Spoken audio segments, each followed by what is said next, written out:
Good morning, everyone. Dr. Vicky here, speaking to you from the Seeds of Transformation Healing Center. It is Sunday, the 7th of April, and the moon is in Aries. The moon actually moved into Aries, I think around 7:26 this morning on the East Coast, after its foray through Pisces. And so we feel a little bit more energized today, perhaps a little less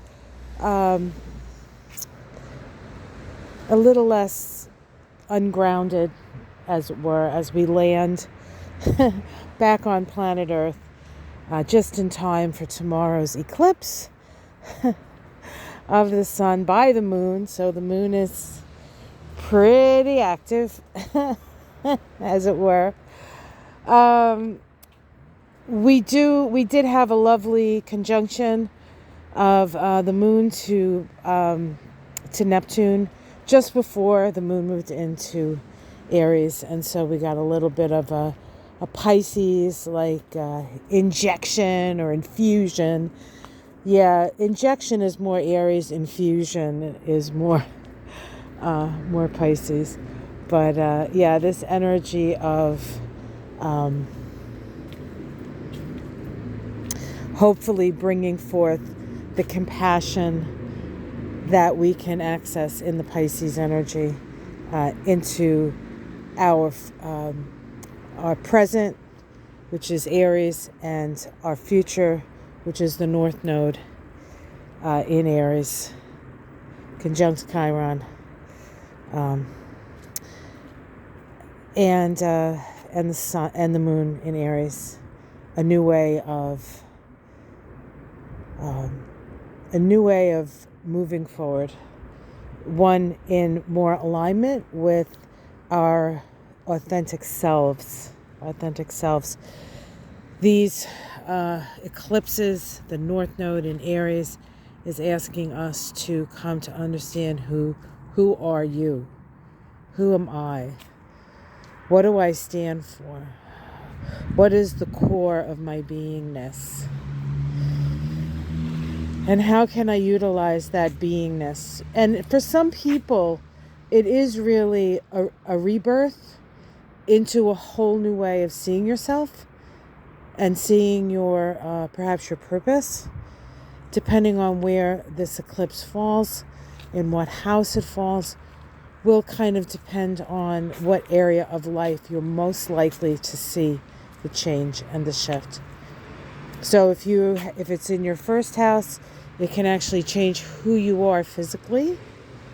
In your second house, it could be a change and moving forward on your authentic self in your values and what's important to you. In the third house, it could be how you think. In the fourth house, it can be how you relate to your family, a new way of relating to your family, a new understanding of who you are within your family. Fifth house could be creative endeavors. Sixth could be work and service. Seventh could be your relationships. Right? How do I relate in a new way? Eighth house. How do I relate to my feelings around my relationships? What values do I share with those that I'm in intimate relationships with? Ninth house, our beliefs.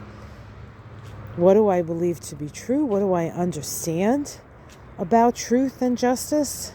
10th house, what new kind of leader can I be? How can I take authority in my own life?